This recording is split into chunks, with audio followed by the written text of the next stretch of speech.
తిరుపతి జిల్లా చంద్రగిరి నియోజకవర్గం ఎర్రవారిపాళ్లెం మండలం బోయపల్లిలో గజరాజుల బీభత్సం సృష్టించాయి. ఎలిఫెంట్ టాస్క్ ఫోర్స్పై ఏనుగుల దాడి చేశాయి.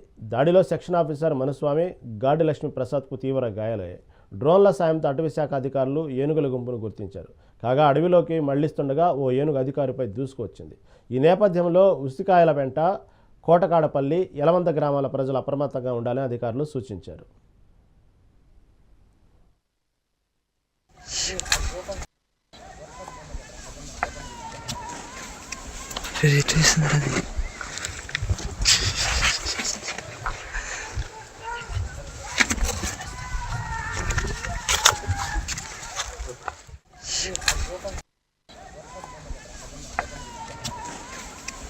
Retweet